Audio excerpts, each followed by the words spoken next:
Hello, people of Gensokyo. This is Saving playing Touhou Lost Branch of Legend, and today I'm here to do a community service. This is going to be a guide to getting all your achievements in Lost Branch of Legend.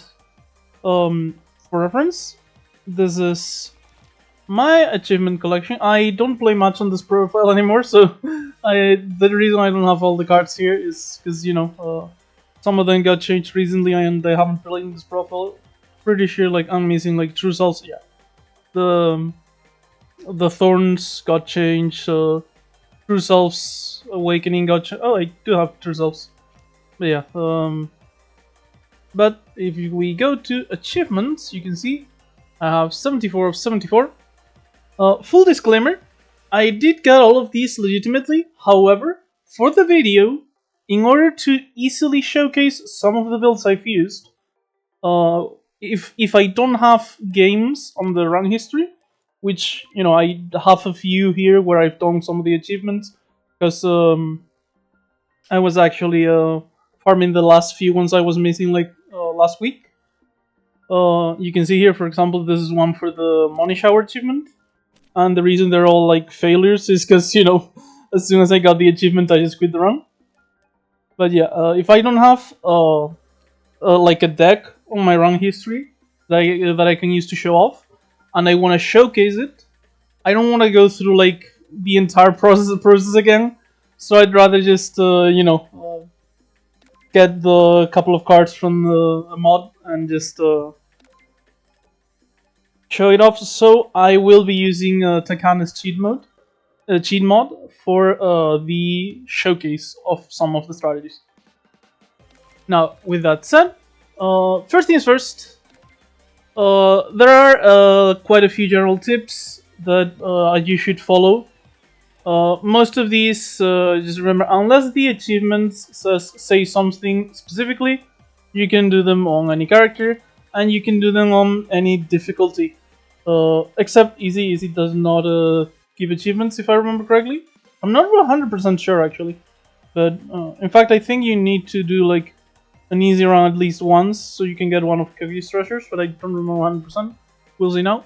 But yeah, long story short, if the achievement doesn't say anything specifically, do them on normal mode, without requests, and with reveal fate, since that will be massively more helpful.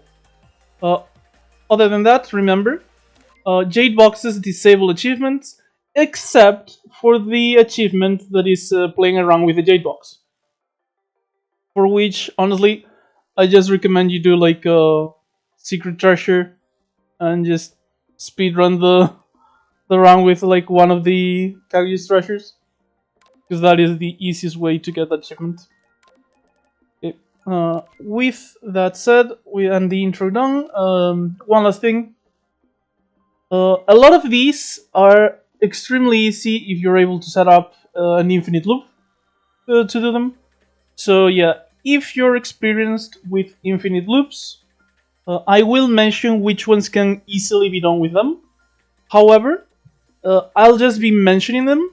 I won't be showcasing those strategies because it's like, if you're able to infinite loop and you can pick the card that works, you don't need my instructions. Like, you just do the loop and play the card that you need infinitely. So yeah, I will mention which ones can be done like that, but I will not actually bother with explaining these strategies. Maybe at most I'll showcase like one infinite loop, and you can assume it works the same for all the other ones. Okay, so first things first, we have all the character achievements, which is beating the game with each character normally, perfectly, and perfectly on lunatic mode. So for these ones, obviously the only thing you can really do is to just play well and try your best to get the win. However, I will mention, in case there are new players watching this video, to resolve the incident perfectly, there are 3 things you have to do. So we're gonna go into a round very quickly here. Reimu herself will be fine.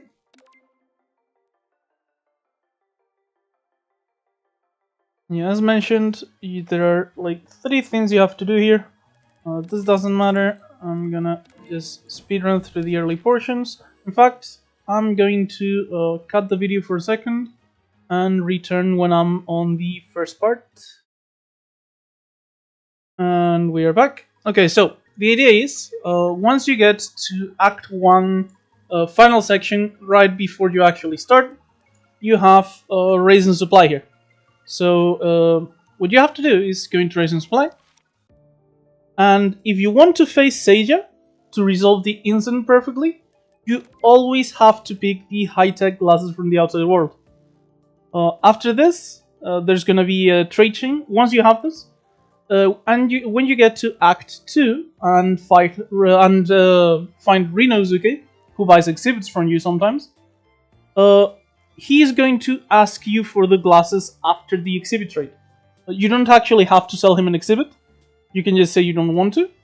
However, right after, he will ask for the glasses, and you have to trade the glasses for the exhibit he gives you, which is a console. Then on Act 3, you have to exchange the console for the cosmetics on the Sumi Reko event, which is the first of the central nodes on the on Act 3, basically the equivalent of boss selection. And once you do those 3 chains, you have to go into a gap, which is not really a problem because there's always a guaranteed gap before the boss. And Yukari will ask you for the cosmetics in exchange for the border radar. Once you have the border radar, after completing Act 3, you'll go to the Act 4 and get to fight Seiya. So that is what you have to do to actually resolve the incident perfectly. You have to do the trade chain with the high-tech glasses and face Seiya. Okay. So that is the quick explanation for resolving the incident perfectly. Obviously, the resolving it perfectly on lunatic is going to be harder than it's going to be harder than usual for folk who are used to playing normal or hard, but I have quite a few gameplay videos you can watch if you want to see how to build a deck and stuff that can get you to Seiya. I play on Lunatic 7 every time, which is Lunatic with all 7 requests, so it should be pretty easy to execute those in Lunatic with no requests in comparison. So just keep trying, and eventually you'll get it. However, I will say, if you want to go for specific strategies that are easier than usual, but not easier than usual, but that have a high win rate, but also a high loss rate, you don't have a guaranteed way for them to work, but if they work, you're going to win. So those are going to be basically the loop strategies. So for one, on Reimu, you can usually use the card Ascension Kick. Once upgraded, Ascension Kick costs 0, draws you a card, gain 4 temporary firepower. You can use this to, with 2 copies of this and an empty deck and an empty drawn discard pile, you can gain infinite firepower, and that can get you to easily beat most of the challenges in the game. You could get bad luck and face against Remy, who stops infinite loops and stuff like that, but generally the easiest strategies are Ascension Kick loops with Reimu. On top of that, you also have Crimson Energy Release, which can serve as your block card if you're gaining infinite firepower, so you don't die to stuff like Sage Scissors. So yeah, that strategy is what I'd recommend to cheese, shall we say, Lunatic mode with Reimu. For Marisa, this is easily just potions. Marisa has a very easy time setting up infinite loops with her starting card. Marisa A would be the case here. you can use upgraded craft potion plus borrow materials.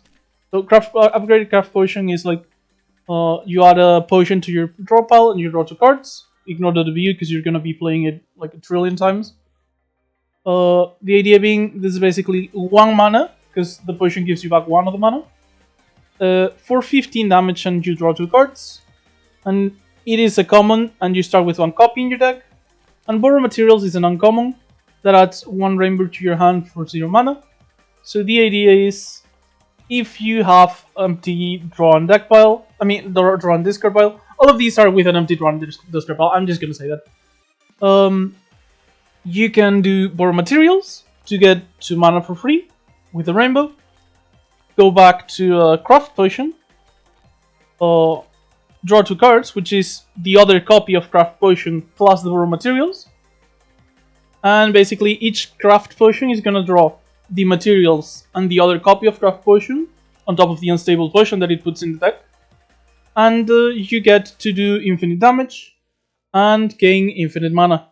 Because you're drawing 2 cards for 1 mana. And one of those cards is giving you 2 mana back. So you have infinite mana, you have infinite damage. And once you've set up, it's very easy on Marisa because you literally only need your starting card, 1 more copy of it, and then an uncommon card in borrow materials. There's plenty of other repeatable mana generation that works if you find any, so that also helps. But yeah, that is the classic, shall we say, Marisa Infinite.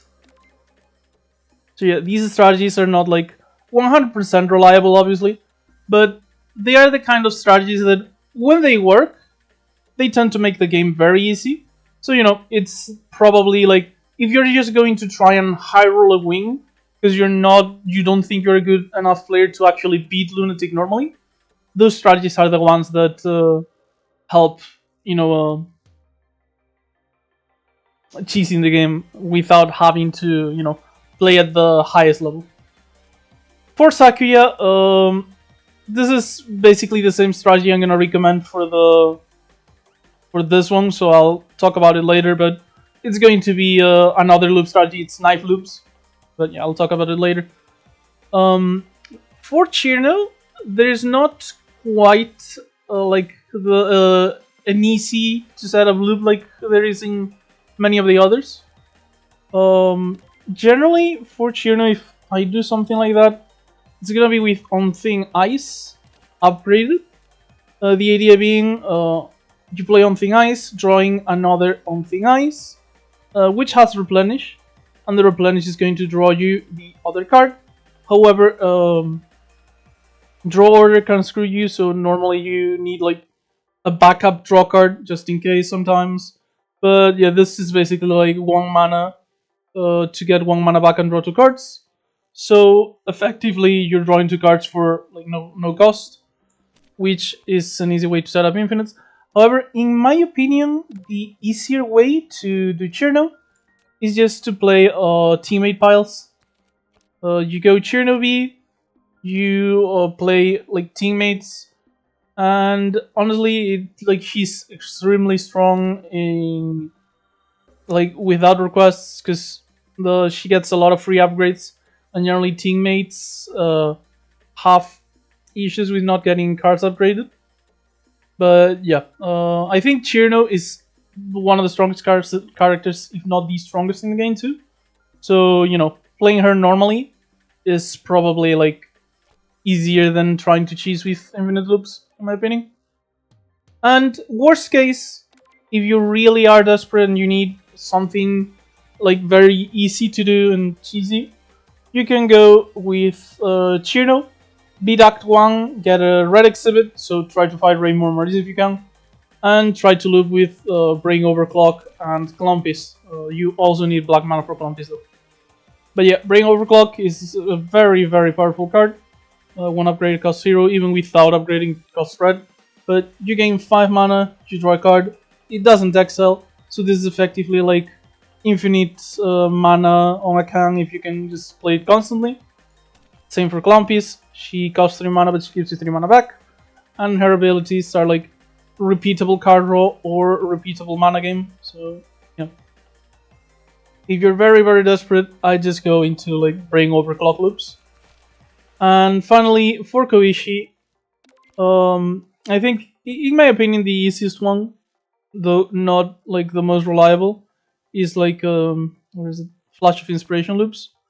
Basically, you play Flash of Inspiration, you draw the Eurekas, you're gonna be at 3 inspiration, and then you either play it again and go into Fugue as soon as you draw the first one, which means you're gonna draw every time you play a card. And if you use Flash of Inspiration to put more Eurekas into your deck, you're gonna gain mana and cards at a faster rate than you're actually spending that mana on those cards. So you just get inspiration back constantly, you get mana back constantly, and you just loop Flash of Inspiration while going to Fugue permanently. It does also help to get Moment of Inspiration. Since this is a block card that gives inspiration, you can get 3 of the inspiration from the Flash and 1 from the Moment, which gets you into Fugue in only a single deck cycle, rather than have to go through your deck twice. So yeah. If you wanna play just a more like reliable but not as easy loop, it's basically the Rushdown loop from the Watcher. Being STS, you get Love Sickness, which whenever you enter Passion, you draw 2 cards. You get a way to enter Passion for like 1 mana, so her starting card is honestly just good enough. A Romantic Rose upgraded, costs 1 mana. And then you get either the off-color card Anata, to increase the mana you get from exiting Serenity, or, much easier, you get 1 mana card that puts you into Serenity, which is Springtime Vacation upgraded. And the idea is, if you have 1 Springtime Vacation and 2 Romantic Roses, along with Love Sickness, which I showed off before, this one, whenever the player enters Passion, draw 2 cards. The idea is you have okay, so you have your hand that includes the 2 Romantic Roses and the Springtime Vacation. You play Romantic Rose, you go into Passion, you draw 2 cards, it goes into the discard. So right now you should have Springtime and another Rose in hand, and a Rose on the discard pile. You go into Serenity with this, you go back into Passion with Romantic Rose. Because you go back into Passion, you draw 2 cards, which are going to be the other copy of Rose and the Springtime you just played. And because you exited Serenity, you gain 3 mana, which is 1 more mana than it costs you to do the, Springtime plus Romantic Rose. So yeah, that is the most reliable loop, because it's like a common that you start with 1 copy of, and 2 uncommons, Springtime and Love Sickness. So yeah, that is the most reliable one, although it's not the easiest one to play or set up, because you need several cards rather than just, oh, I pick up Flash of Inspiration and just play it forever. Okay, so that would be it for the Lunatic Achievements. Then we have Resolve the Incident with a request, all 7 requests, perfectly with all 7 requests, and Resolve the Incident perfectly on Lunatic mode with all 7 requests accepted. So this is basically just do a run on the highest difficulty there is, which is what we commonly call L7, which is Lunatic with 7 requests. For reference, you can still pick like Revealed Fate here, and you also get to restart fights if you like have any issues with any of the fights. So you do have those advantages. And the strategy I recommend for this is, cheesy Sakuya knife loops. I have a video on my channel that is basically how, like, Touhou Lost Branch of Legend, but Sakuya beats the game with a flowchart, if I remember correctly. And yeah, basically, I'd recommend you watch that. The idea is you pick Sakuya, who has Spare Throwing Knives as her exhibit. Every time you shuffle your deck, this is going to give you a throwing knife. And the idea is, with Spare Throwing Knives, you don't even need like any attack cards. You don't need anything. You need a block card, some card draw, and mana generation, which Sakuya has plenty of. And yeah, I've legitimately beaten the game with like on Lunatic 7 with almost no cards. It was like basically 2 cards that draw cards are like good enough, and then you have Short Break for mana generation, which you do need upgraded so it doesn't end your turn when you play it. And like a block search, like you have Silver Dimension, Guard Up, yeah, those things. Like setting up a loop with Sakuya, following that strategy. Like again, if you wanna see the strategy in action, watch the Touhou but Sakuya beats the game with a flowchart video. I think, in my opinion, that is the easiest, bar none, way to beat the game reliably in Lunatic 7. Ironically, there's another strategy that is easier but a lot less reliable for Sakuya, which is you go Sakuya B instead of Sakuya A. You already start with the Side of Distant Blade, so that is and that is one of the 2 cards you need. The other one is 1 copy of Lunar Cycle, and with 1 copy of Lunar Cycle and 1 copy of Side of Distant Blade, you need to go to every shop you see and find the exhibits. Which one was it? The experiment one. Shop exhibits. Here. The Lava Apparatus, which is a common exhibit, so it's relatively easy to find. It says during each shuffle, gain 1 blue mana. So the idea is, with that exhibit, 1 Side of Distant Blade and 1 Lunar Cycle, you can infinitely gain, like, you can deal 16 damage, draw a card. Because your deck is empty, you shuffle your deck, giving you back the blue mana you spent, because when upgraded this goes down to a single blue. For a single blue, you play Lunar Cycle to gain block and draw a card, reshuffle again, and basically Lunar Cycle and Side of Distant Blade will draw each other constantly, while giving you back the mana because of Lava Apparatus, and giving you infinite block and damage. So yeah, that is, in my opinion, the easiest, though not exactly the most reliable, because it does depend on an exhibit, way to beat Lunatic 7. Is it a moment here?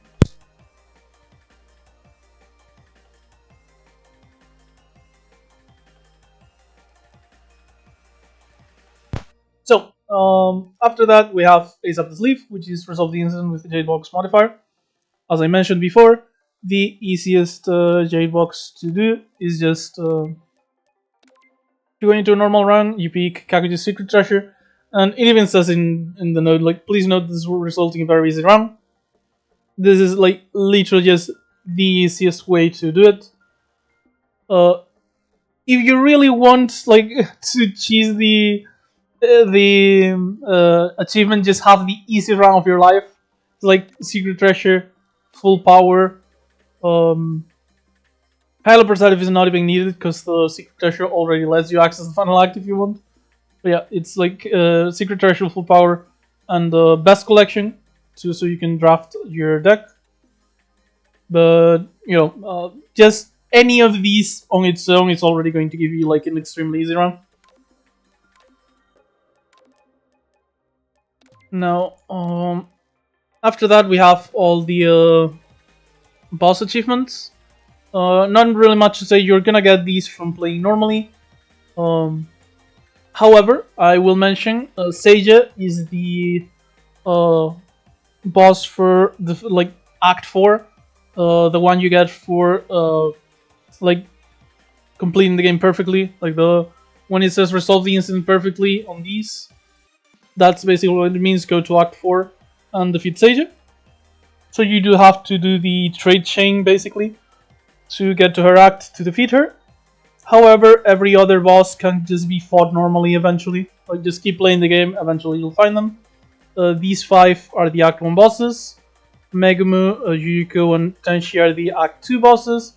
And Sanaya, Remi, and Junko are the Act 3 bosses. Only real advice I have is, like, remember, you can do these on normal with no requests, revealed fate, blah blah blah. And you can't face yourself. So when you pick a character, you can't face that boss. You can't face Reimu on Act 1 with if you have Reimu selected. So if you're looking for one of these achievements, just remember you have to pick a different character. But these are literally just play normally. Eventually you get all of them. Now, as for the next ones, these are the resolve the incident with at least 5 mana of a color in the mana base. All of these, in my opinion, have like an optimal pick. And an optimal boss, shall we call it? Basically, for Bottomless Swamp, which is go get 5 black mana in the mana base, pushing Marisa is 100% the best choice. She's extremely powerful. She starts with 3 black in her mana base. So remember, if you see Koishi as the boss, pick Koishi, because that is going to give you the option of getting her exhibit. So that is already a 50-50 shot that you'll actually find a black mana exhibit on Act 1. And if you don't see Koishi, you can finish the run, like you can finish the Act 1 at least. However, if you finish Act 1 and you don't see any exhibit that gives you 5 black mana, I would recommend just restarting the run. Like, I'm not 5 black mana, like an extra black mana, sorry.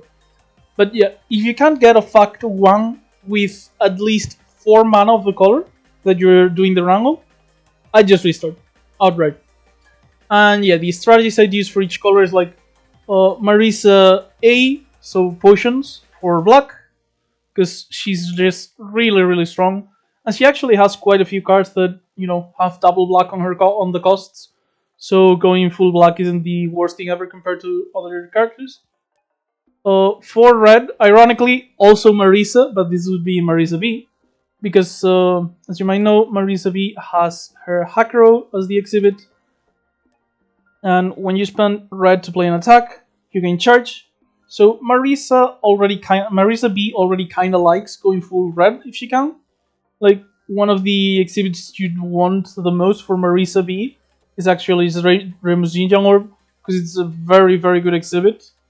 And it lets you keep going like into red. So yeah. If you're doing the Marisa achievement, try to go Reimu every time. I mean the Endless Mountains achievement, try to go Marisa into the Reimu boss every time. And if you don't find it, like, hope you can at least get like Gangnir, Sakeidish, or Stone of Faja. In my opinion, Stone of Faja is the like easiest one to use. Sakeidish is possibly the best of the 3, but honestly, there's not like really such a massive difference between the red exhibits in my opinion.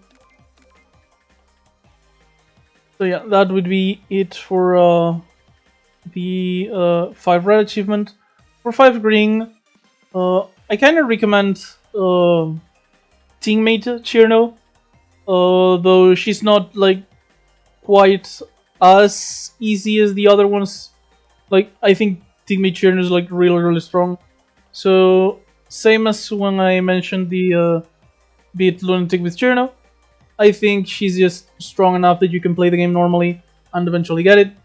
As usual, you'd prefer getting Koishi as the boss because she has a 50% chance of giving you a green exhibit with her Hell Rose. For white, my favorite tends to be Reimu B, the barrier setup. Obviously going into Sakuya as the boss. Plus, you know, Reimu B and Sakuya is one of the game's best partners in the first place. So just getting the spare throwing knives on Reimu B is like extremely good already. If you can get like Faithful Meditation, this will make it so all the knives your exhibit creates will actually be upgraded as well.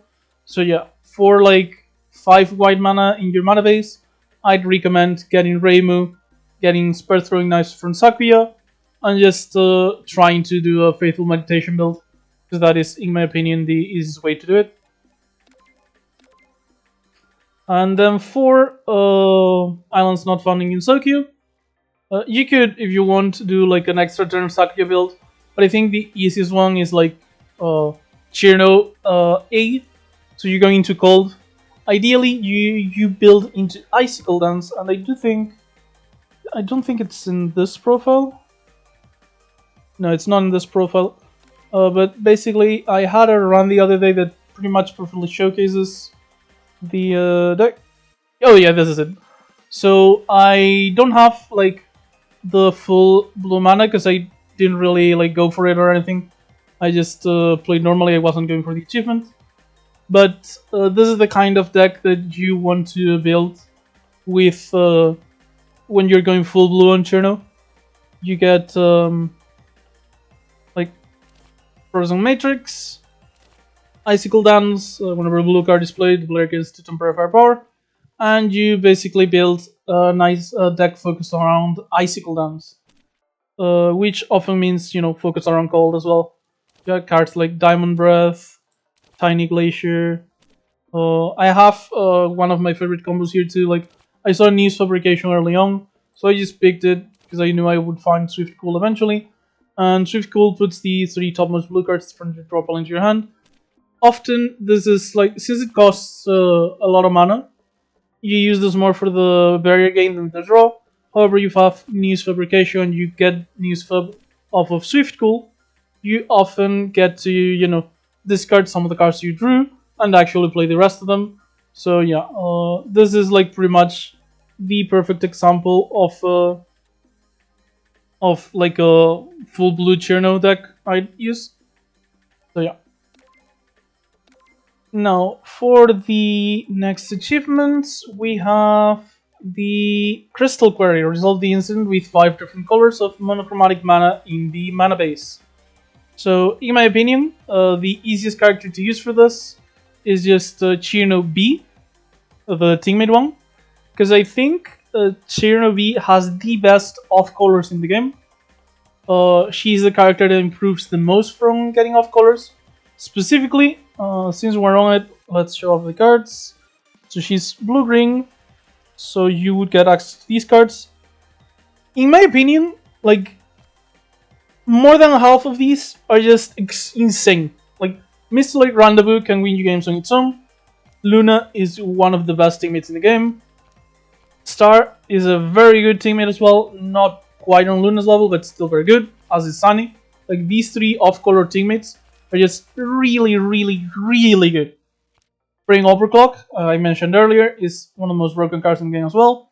Fairy Mischief, lose 3 life, summon 3 Fairies of Light, which is the ones we just mentioned were really good. You only add 1 to the hand, the other ones are shuffled to the draw pile, so you want some draw if you can. But they are still extremely powerful. And when upgraded, it also summons Clumpies, which is yet another insanely powerful card. So yeah, as you can see, going into off-color with Cirno pretty much guarantees you access to really, really fucking powerful cards. So yeah, this is the character I'd use for the Crystal Query achievement.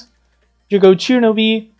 Obviously, the idea, in case you don't know, is you go into a round with Reveal Fate active. You get to the A-Ring bonus. Oh right, I still have the whatever. I still have the the Jade boxes I set up earlier, like active. So this is the drafting the deck, but I can't stop starting. God damn it. Okay. Sorry about this, technical issues. Yeah, I forgot to turn off the Jade boxes and they were still on.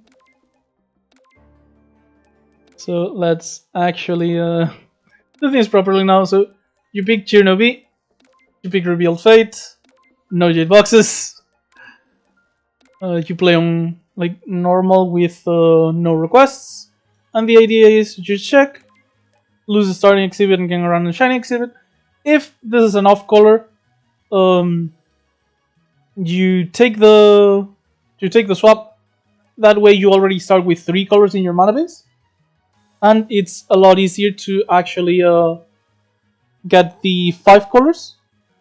And you actually want to do the trade chain so you can go into Sage as well, because that gives you one more chance. Going into Act 4 and facing Sage means that you actually get a reward after the Act 3 boss. So you get another shiny exhibit that is like another chance to actually get your 5th color. But yeah, the easiest way to do this is you go Cirno and you swap into an off-color exhibit. In particular, I'm gonna mention like my favorite on each color.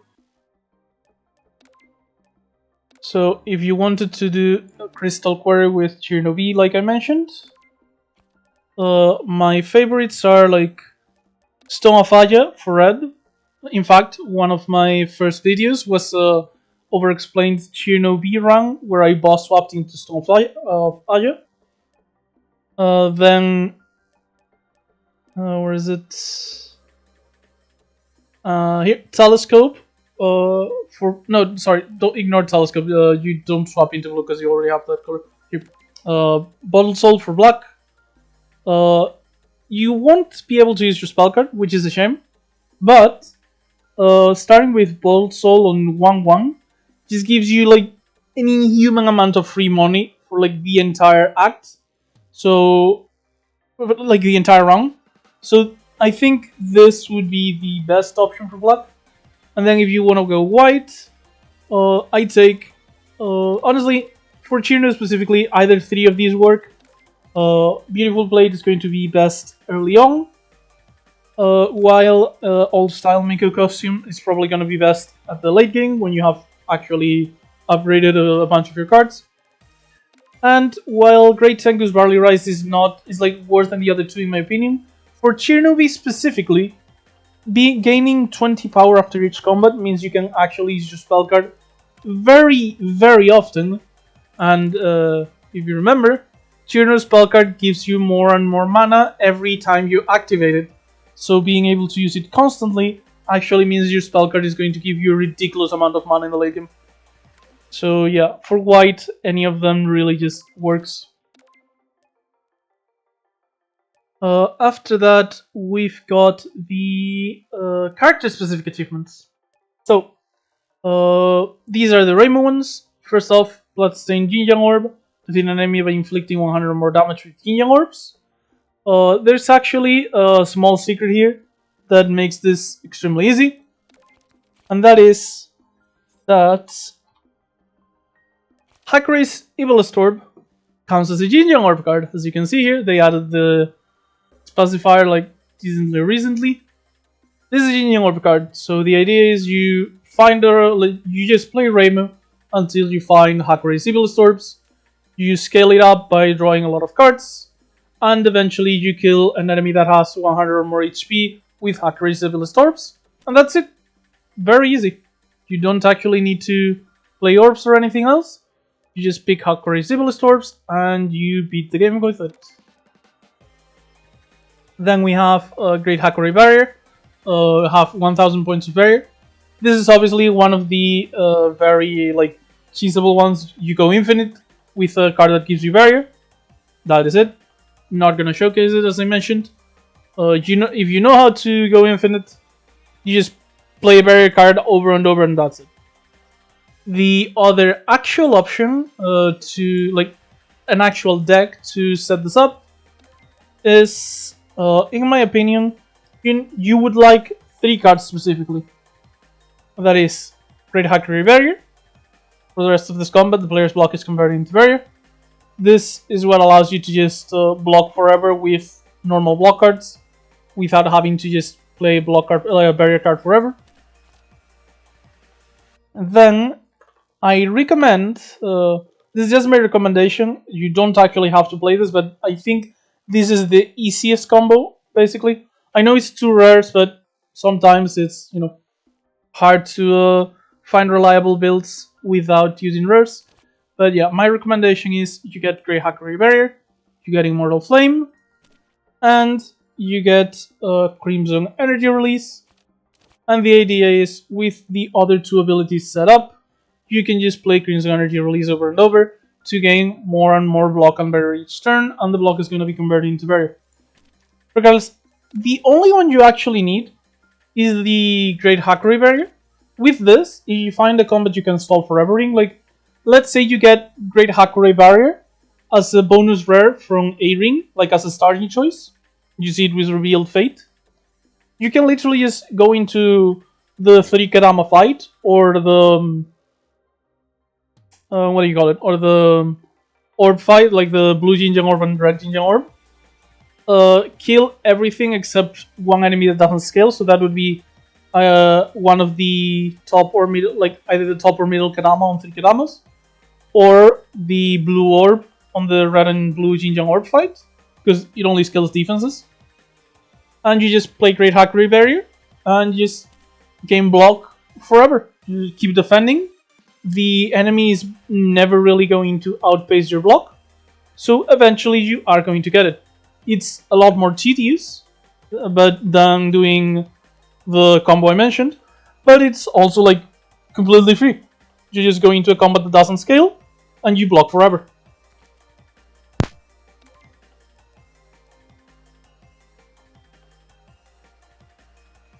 So, after that we have Channeling Ritual, which is have 20 different buffs active at once. So this one I am going to actually showcase, because sometimes it's hard to understand. My recommendation for this is Reimu. Doesn't really matter which, though I prefer doing white Reimu for this. And what you do is basically you play the game until you find a card called Breaking Boundaries, which I'm going to add to my deck now. Once I get into combat. So yeah, hopefully this is the Kadamas. It is not. So as I mentioned, this is the Takana's cheat mod. I'm just gonna use it to skip through the early game until I find the combat I want, which is 3 Kadamas. And here we are. So 3 Kadamas, for those who don't know, this one applies weak, the blue one. The pink one applies frail. And the, colorless, I guess we could say, the just Kadama scales up in firepower. So this one gains firepower whenever it scales. So the idea is, you go ahead and fight normally, except you kill the pink one and the bottom one. You want to kill the bottom one because it scales, and you want to kill the pink one because it applies frail, so it makes it hard to defend. It's unlikely to be relevant, but you know, if you don't want to risk it, like, just go for the pink one. It's fine. You don't care about damage, you technically care about blocking, so it's easy to just kill the pink one. And once only the blue Kadama is alive, I mentioned the Kadamas here, but you can do this on any combat that doesn't scale, where you can reliably block. Once you are basically like stable and you're guaranteed to take no damage. The idea is, if you have Breaking Boundaries in your deck, which I'm going to add now. Breaking Boundaries. So this is the card, Breaking Boundaries. You choose one of 3 completely random cards to add to the hand. Temporarily costs 0 and it has Exile and Ethereal. If you upgrade it, it gives you 5 cards. If you're doing this achievement, you're obviously going to want to upgrade it, so I'm just gonna upgrade my hand. And the idea is, you play Breaking Boundaries, and you see which ones of these gives me a buff that I don't have yet. Feng Shui Manipulation is an ability. I pick Feng Shui. You pass the turn, you keep playing. This is Feng Shui activating. So yeah. You don't draw the card, defend, move on.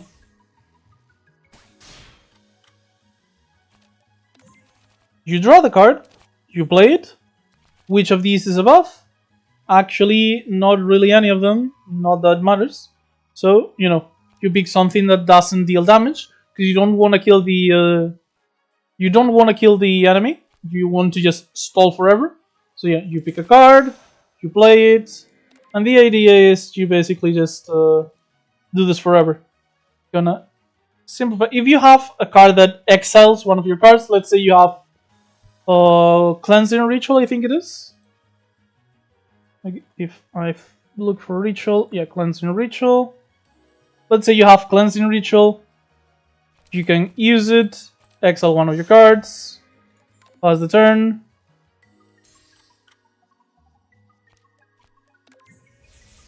And you are eventually just, going to exile every card in your deck other than the ones you want. And get to the card you're interested in. Get back to Breaking Boundaries, and you just keep playing Breaking Boundaries over and over and over. Cards like Fantastical Storm don't give you buffs like permanently, but if you have like 18, this is going to give you Grace, Time Limit, and extra turn. So if you just want to finish the achievement because you are already like 18 out of 20 buffs, you can pick them. Otherwise, I mean, there's nothing else that matters here, so I think you pick it anyway, but yeah, it doesn't really matter. So yeah, the idea is basically having 20 buffs in the bar, and you just keep playing cards like Cleansing Ritual, exiling the cards that you don't need for the loop, and you just play Breaking Boundaries over and over and over until you get all the buffs you need, because this is going to give you completely random cards anyway. So yeah, you can see here, Hackray Illusion is yet another buff. This one's like slightly dangerous because you are going to get needles from exiling cards, and the cards generated by Breaking Boundaries do exile. So be careful with cards like Hackray Illusion because you end up clogging your hand with needles. But yeah, that's the idea. You just do it over and over, and eventually you get enough buffs that you get the achievement. That is the easiest way to get that achievement. And let's be honest, it is kind of annoying to do, but it is the easiest one for sure. So that would be it for the Reimu achievements. Not this. Here. Now we move on to Marisa. So, for Marisa you have Danmaku Bombardment, play it 8 unstable potions in a row. Mind Make Ride, have 50 firepower, and Converging Starlight, deal 300 or more damage with a single card. So these two are actually like perfect together. Because they are both very easy to do with the card we've seen before. Just play Immortal Flame. You get an Immortal Flame, you stall the combat forever, you gain 50 firepower. Once you have 50 firepower, you can do things like apply Vulnerable. If you have Reimu's exhibit with the Immortal Flame, also, like for reference, these are like themed achievements, so these are Marisa's. You don't actually have to finish them with Marisa. You could do these two achievements on Reimu, and honestly I think it's easier. Because the idea is, if you go into Reimu, you just get the Immortal Flame, and you get the Fist of the Hackray, and with 50 firepower, this upgraded deals 330 damage. So, you can get both the Might Make Stride and Converging Starlight achievements just out of the blue. Just get both of them in the same turn. As for Danmaku Bombardment, I do think this one is a little more complex. The easiest setup I have found is with like a spell card and where is it? Product of Failure here. So the idea is, with Product of Failure Plus, if you have 2 copies of this, you get an empty deck.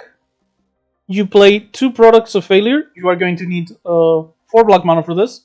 So either have an extra black exhibit or like mana from Borrow Materials, whatever.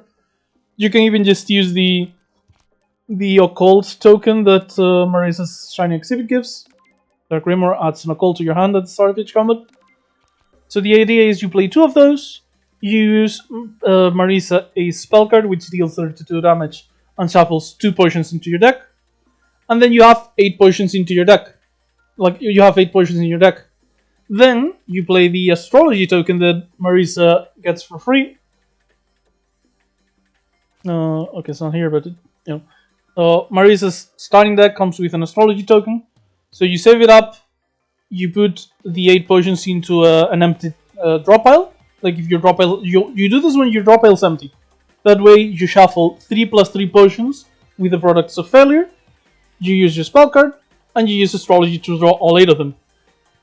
You have to play all 8 of them, so remember to do this against something that can survive 8 potions. So that would be things like Seija, Act 2 bosses, some of the Act 2 elites, stuff like that. Yeah. Don't just do the setup against like the Kadama fight that I just showed you, because 2 potions are gonna kill the Kadama, and then you're not gonna be able to play the rest of them. And that's assuming that you didn't just kill him with the spell card. So yeah, find something that can survive it. Double product of failure into the spell card and the astrology token, and that is easy achievement. After that, we move on to Sakuya's. So my turn, play for 5 turns consecutively. Honestly, I just got this one through normal Sakuya V gameplay, but obviously you get Sakuya V. That's just a guarantee. The easiest, not the most reliable, but the easiest way to do this is you go into Act 3, you keep trying to get events, and you need 2 extra turn cards in your deck. And the idea is, if you get the like the make spell cards great again event, you can buy which one is it? Event and other here. You can eventually get Proof of Donation, which gives you the ability to use 3 spell cards. Like you can use you can accumulate 3 spell cards rather than 2, and you can use them on the same turn. The idea is, with 2 extra turn cards and Proof of Donation, you just use blue Sakuya's spell card 3 times, and the extra turn cards, and that already gets you to the 5 turns consecutively. In fact, I think it's only 1 extra turn card, because the initial turn plus 3 extra turns from your spell cards plus 1 extra turn for the cards already counts. So yeah, that would be the easiest way to do like 5 turns consecutively. And you know, following the art that the achievement uses, obviously the best card for the extra turn thing is Time Walk. But you know, any extra turn really is going to help. If you don't want to look for the Proof of Donation event, just any extra turn cards, and even cards like no,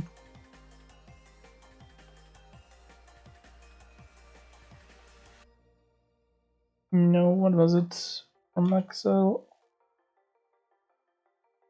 Can't remember the name. Sakuya card. Yep, Premature Warrior. So choose a card from Excel and return to the hand. Temporarily cost 0. The idea is, on top of obviously the extra turn cards, you can have Premature Burial and Private Square, extra turn other exiles. Clock Corpse, extra turn other exiles. Broken Timeline, Inflation Square, extra turns that exile.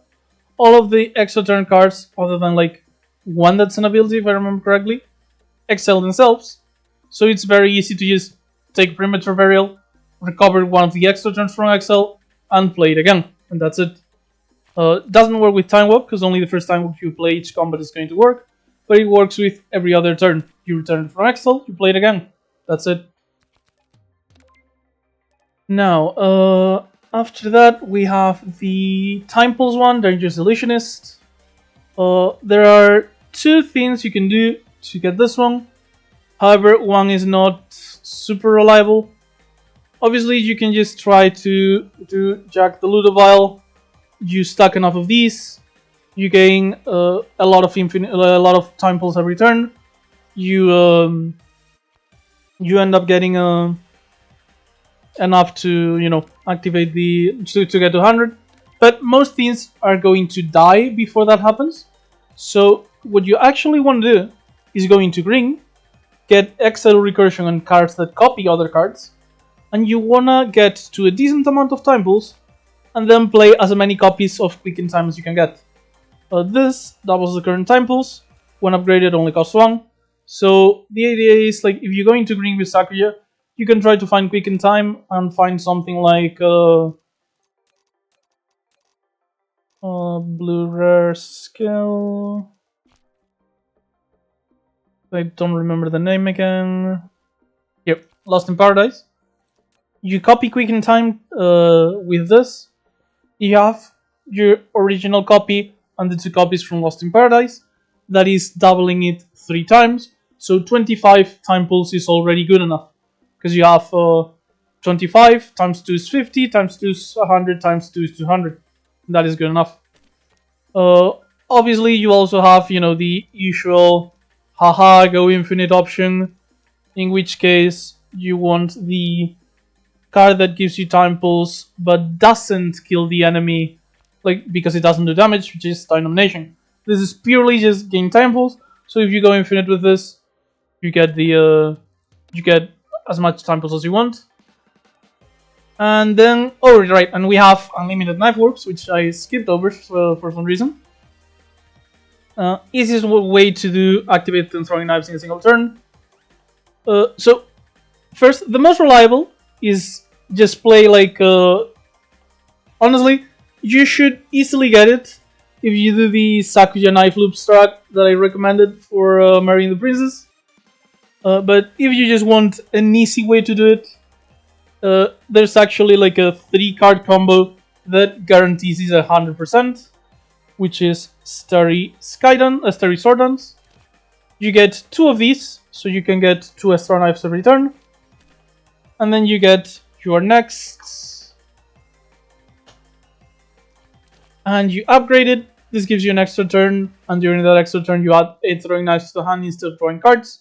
So 8 throwing knives for this, from this, 2 throwing knives from the 2 Starry Sky Dances, and that is just Starry Sword Dances, sorry. And that is 10 knives already. You just end your turn, the 10 knives activate, that's the achievement. So yeah, the reliable way to do it is knife loops. The easy way to do it is that. Then we move on to Cirno's. Perfect freeze, applied cold to an enemy 9 times in a row.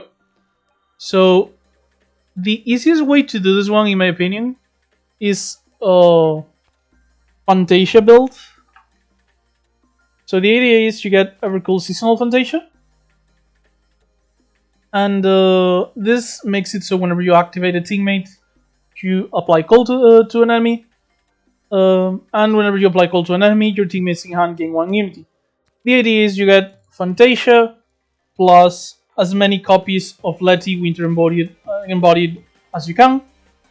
Once you've accumulated enough of them, which is 5, activating Letty will apply cold, and activating a teammate will apply cold thanks to Fantasia.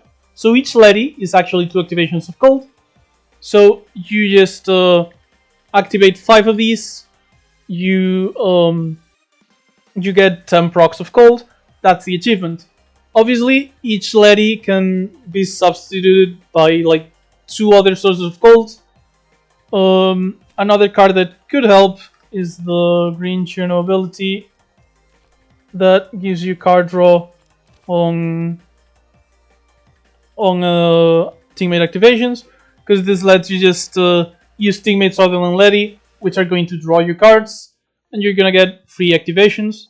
So yeah, regardless, every cool seasonal Fantasia build around is, in my opinion, the easiest way to actually apply 9 colding in a row. Remember, just like the potion achievement, you have to do this against something that can survive the 9 applications of cold, otherwise it's not going to matter. Also, if you don't get Evercool Seasonal Fantasia, getting a mental energy injection with enough Lettys does also work. Plus, this stacks, so if you get 2 mental energy injections, 3 Lettys already does it, because they apply cold from their passive. Then they do it twice more because of the 2 stacks of mental energy injection, and that means each Letty is 3 stacks, 3 times 3 is 9, that's the achievement. So yeah, ironically, I think playing teammates is the easier way to actually do the cold achievement. Yeah. Then have 9 summon teammate cards in the hand. Honestly, the achievement is even called Column Friends. Like, just use Column Friends. Just stall, use Column Friends. Try to get achievement, like try to get teammates that don't actually hurt the enemy. So, for example, if you went into white, you have access to Luna, who gains his lock. You can get Lily White, who just gives you mana. Yeah. In general, just have either Column Friends or, you know, another option is like Social Butterfly, Because Social Butterfly also means that if you get a teammate that actually deals damage to the enemy, you can simply not use it, let it exile itself with Ethereal. On the other hand, if you pick Column Friends, you actually have to pick one of the 3 teammates. So if you get something like I don't know, Daijose, Kasumi, and Larva, or like Sunny, you actually have to deal damage to the opponent 100%. Meanwhile, Social Butterfly just lets you stall forever. Obviously, you can also infinite loop it with Column Friends, but actually the hand space issue is going to make it a bit more complicated. So if you want to loop Column Friends, I do recommend getting Fairy Assembly as well, so your maximum hand size becomes 12, so you can actually loop the card while still holding the teammates in hand. Now, after that is Iceberg, which is half 99 Frost Armor. You can technically do this legitimately. You can get Frozen Matrix, which is whenever you apply cold in Frost Armor. I've honestly gotten over 100 Frost Armor against Seiya plenty of times by playing cold builds with Frozen Matrix. Even better if you have cards that copy other cards, like Sage, what was it? Hidden Sage or something like that? Or Reclusive Sage. So if you use this to copy the Frozen Matrix, you scale even faster. You play cold, you play Frozen Matrix, that's it. Sadly, the absolute easiest way to do it is one of the runs I have here, actually. If I remember correctly, anyway.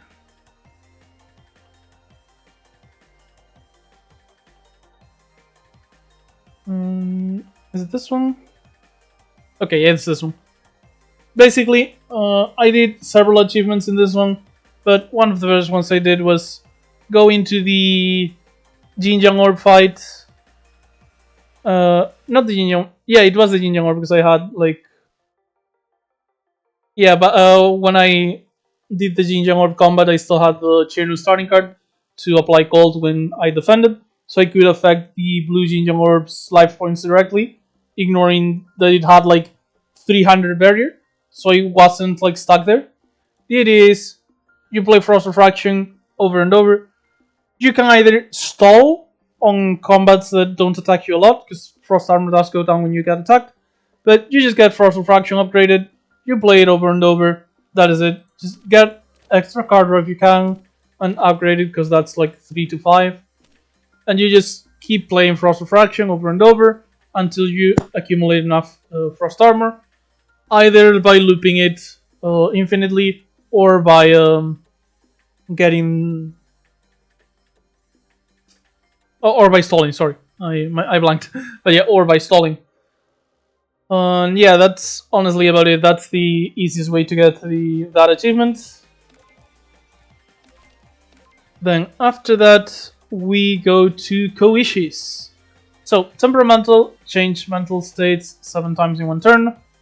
Easiest way to do this, again, easiest, not most reliable, is to actually go and get her mental status retain cards. So you get a bunch of copies of Serene Memories, a bunch of copies of Passion Memories. They're common and uncommon, so they're relatively easy to find. Once you have enough of them, you just play them in the correct order. You change mental states consistently. That is it. That is the most reliable. That is the easiest. It's not the most reliable. But honestly, the most reliable is probably doing the same loop I mentioned, to infinite loop for Koishi, which is the Love Sickness loop. Whenever you enter Passion, you draw 2 cards. So you basically use this ability to as your card draw engine while you loop between Passion and Serenity, gaining infinite mana and card draw anyway. So yeah, if you can set up a Love Sickness loop, that's the achievement guaranteed. If not, Kokoro does actually also help a lot. So if you can get several copies of Kokoro, this is effectively a retain card. So and you can use Fugue to go something imagine you have 3 copies. You go Serenity, Passion, Fugue. The Fugue allows you to redraw the original copies which allow you to go like Serenity Passion again. So yeah, that is kind of the idea. After that, we have Love Epiphany, exit Fugue after playing 12 or more cards while in it. For reference, you have to exit this naturally, I think. I tried it by exiting, playing a different mental state card. I don't think it worked. Pretty sure that's one of the most recent ones, in fact, that I have. Yeah, I have a Koishi around here. Yeah, I just did the mental state one with Romantic Rose and Tool of Signals, like you can see here. And then I did the 12 cards in Fugue. So yeah, the easiest way, like the most reliable way, sorry, is just do Flash of Brilliance.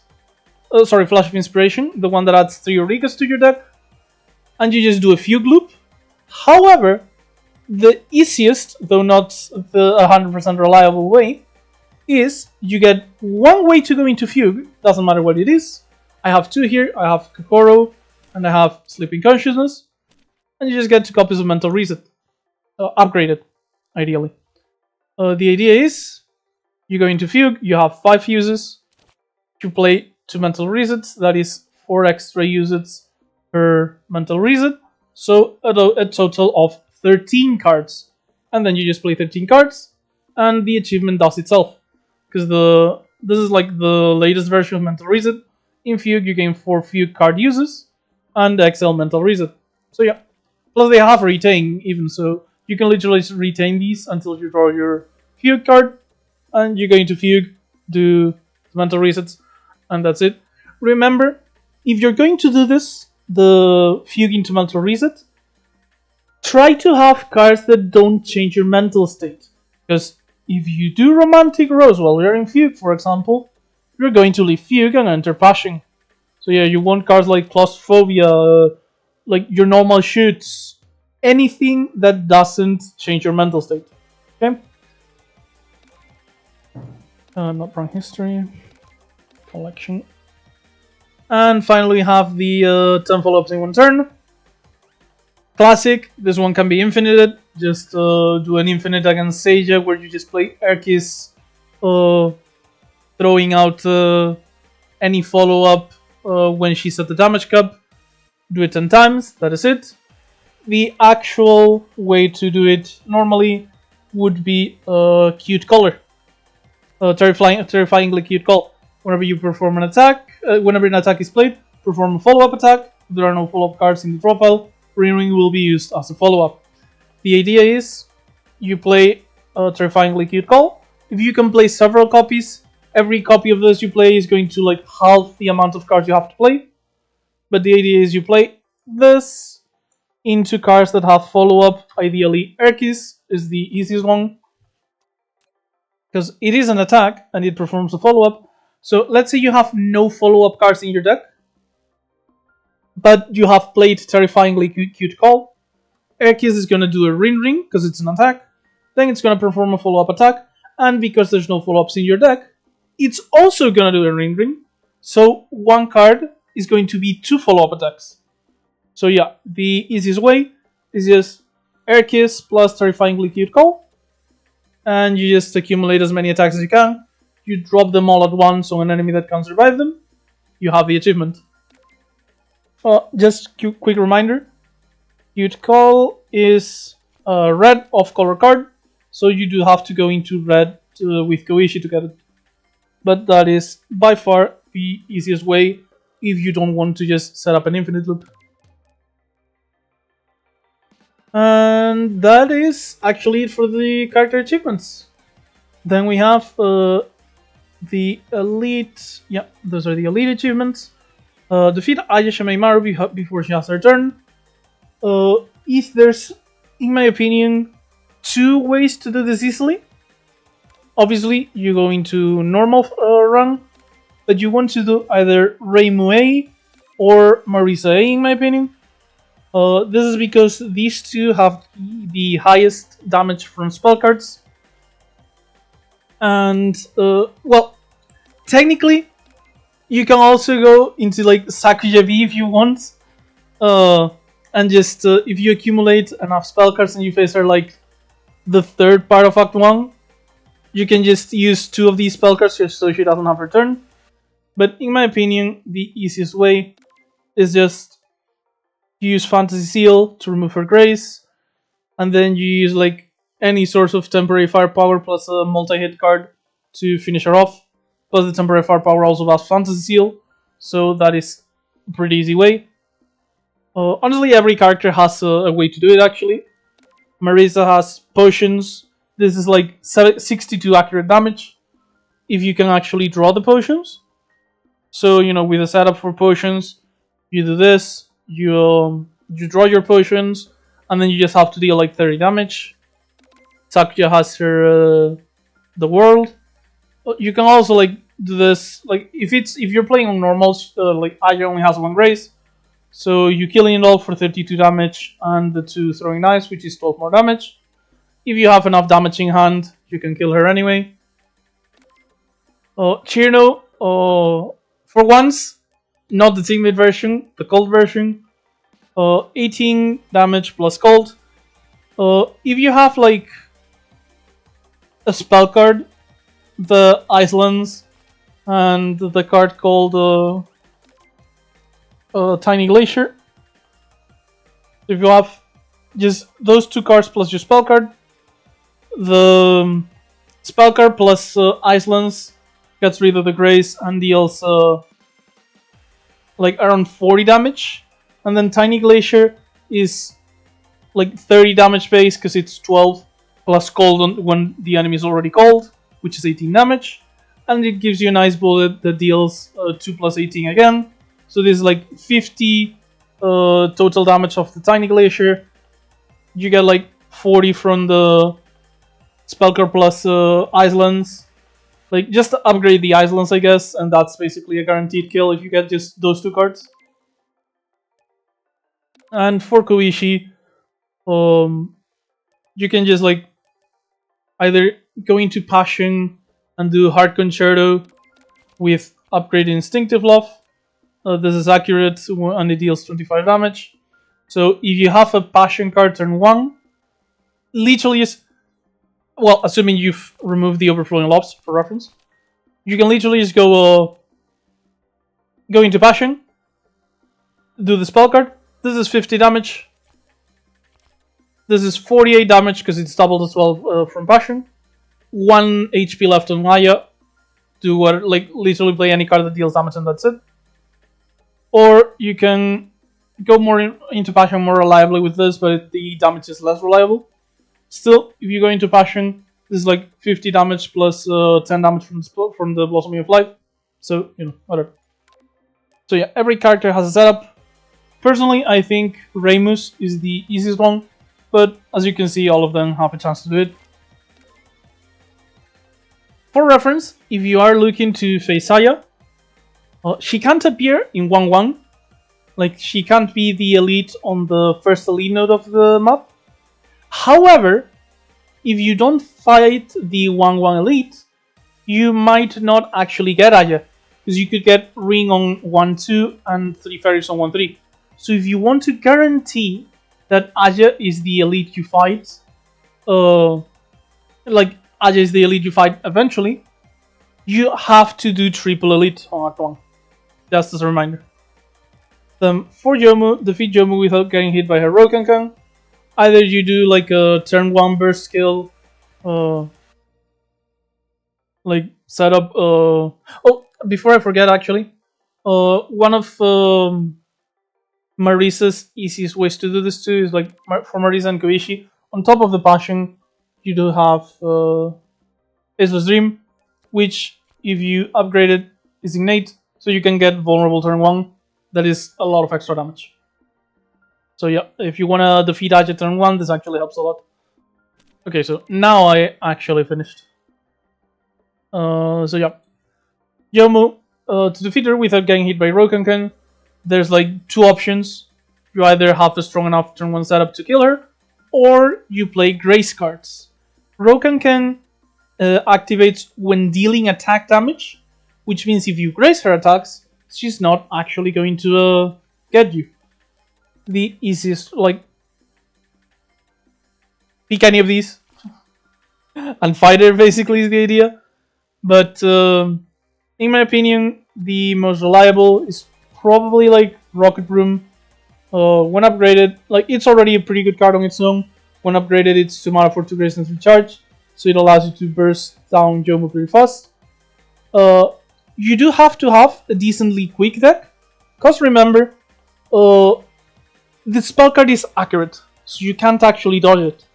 So if she gets to spell card, you are going to be hit by rogue content.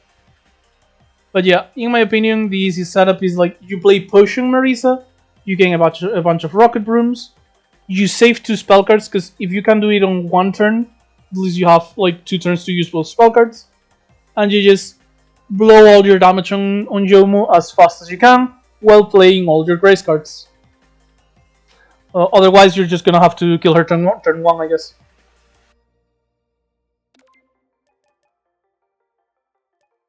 Then we have Inception. Defeat Doremi after she wakes up naturally. Basically, for those who don't know, Doremi is an elite that spends 3 turns sleeping.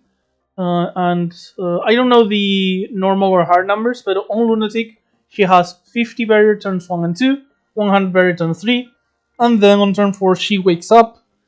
But as a surprise for those who played Slay the Spire and know of Lagavulin, on her 4th turn, when she wakes up naturally, she is not going to be normal. She is going to like have her spell card basically instantly. She's going to start summoning her dream allies, and that is legitimately like if you ever started the Doremi fight and she woke up like naturally without you being able to play cards, I'm pretty sure that fight is harder than Seiya, like way harder than Seiya. So what is the actual idea? You play a massive setup deck, you let her wake up naturally, but by the 4th turn, you should already have like a setup that insta-kills her. Like, you could do like the Immortal Flame setups for a massive amount of firepower. One of my favorites, and actually the way I did it with Koishi on my like streak file, if you have like 2 copies of self-control, you just enter passion with them. You're gonna deal double damage and get like 4 firepower per turn. So as soon as as Doremi wakes up, you just drop all your burst on her, and she should die like pretty quickly. She does have 500 HP, which is no joke, but you know. And yeah, the self-control is one of the easier ways to do it. Another one is just use the first 3 turns to set up an infinite, and on turn 4 when she wakes up, but before she summons, you kill her with your infinite. And yeah, that's basically about it. Be careful if you have infinites like Sakuya's knife loop, because the knives might actually deal too much damage before she wakes up naturally. Because if you break the barrier, she will wake up, like without getting to do the full sleep. Then, cut from the same cloth, defeat Sakuya in an extra turn. Sadly, this does not work by playing Sakuya and facing yourself on a Kishiki. You actually have to face the boss Sakuya on Act 1. There's like 3 cards that allow you to do this on color on your characters. That is, you get Reimu with Fantasy Blink, Koishi with Cyclock, or Cirno with where is it? Instant Freeze. It was right beside it. So yeah, these are the 3 on color extra turn cards that are outside of Sakuya. I guess technically, like you could also like exhibit swap to look for like one of these or something if you wanted to, but I don't think it's worth it. In my opinion, the easiest one to do by far, like if you can activate it, is actually Psylocke, because it retains, and when upgraded, upgrades all cards in the hand at the start of the next turn. However, this is not reliable to activate because you need a way to enter Fugue on top of the other 2 mental states. The actual easiest, in my opinion, is Fantasy Seal Blink. So you just play a normal run of Reimu. If you find Fantasy Seal Blink, you save it for when Sakuya has like 40 HP. You Fantasy Seal Blink her, and then you use your spell card on the extra turn to guarantee that she dies. Do save your spell card. You really want to save your spell card. to be like 100% sure you're killing her, no matter how bad your draw is. So yeah, Fantasy Seal Blink is the easiest way to do it. And there's actually two reasons for that. Because not only is it like effectively the same as Instant Freeze when it comes to being an extra turn on color, but Reimu actually has a different way to do things, which is what I did on my achievement run here. Not this one, this is the recent one. Okay, actually I did get a Fantasy Blink, never mind. But there is an easier way to do it, which is... here it is. So, if you don't mind restarting combat, you don't even have to get the Fantasy Seal Blink. All you need is one copy of Above the Realm. The idea is, you fight Sakuya normally, you get her to low HP. When she's low enough that you can Fantasy Seal Blink her, and then kill her on the extra turn with your spell card, you play Above the Realm. If you see Fantasy Seal Blink for free off of the card generation from Above the Realm, you play it, you get your achievement. If you don't, you restart the combat. That's it. You just restart the combat, and you do the same thing again. You just do that over and over until you see the Fantasy Seal Blink from Above the Realm, because this gives you like one of 3 attacks that you can normally play, and that is it. You don't actually need to, you know, get a high roll of Fantasy Seal Blink like I did here, because I did get kind of lucky. But yeah, you just play a normal run that ideally is able to defeat Sakuya, obviously, because you do need to defeat her to get the achievement. And the idea is you save your spell card, you Fantasy Seal Blink when she's low on HP, and you finish her off with a spell card on your extra turn. That's it. I think that's the most reliable method. If you're willing to restart, you can honestly just do the Above the Realm. If not, just, you know, keep going until you find a Fantasy Seal Blink. Easiest way to get Fantasy Seal Blink reliably. Pick, like, play Revealed Fate, so maybe you get it as a random bonus for a wrong A-ring. And if not, just pick the money option, go to every shop you can, keep your money high. Maybe you get like a random rare event from Mike. Maybe you find it in a shop, which, for reference, I found this in a shop on 50% discount, so I got insanely lucky on this one. And yeah, that's the idea. You just go to shops, go to events, try to find Seal Blink, and if not, try to find Above the Realm. Now next we have defeat Seiya. She's about to make her wish. Basically, Seiya has her usual exhibits, but she has a very special one, Star Crystalline Ball. I'm not gonna mention what the reference is because it should be very obvious. Honestly, for those who don't know, all of these are references to other things, like every single one of them. But yeah, the idea is when she gets to turn 16, she's going to, rather than pull one of the other random exhibits, she's guaranteed to always pull the Star Crystalline Ball and make a wish. The idea is you want to get to Seiya with an extremely powerful defensive deck that can block until you get to turn 16. You want to leave her on very, very low HP, obviously, so you can actually guarantee that you can kill her. Ideally, she has to be low enough that you can kill her with a spell card. And once she gets to the exhibit, for reference, she has to summon it first, and then she makes the wish on the next turn. You have to beat her after she summons the exhibit, but before she makes the wish.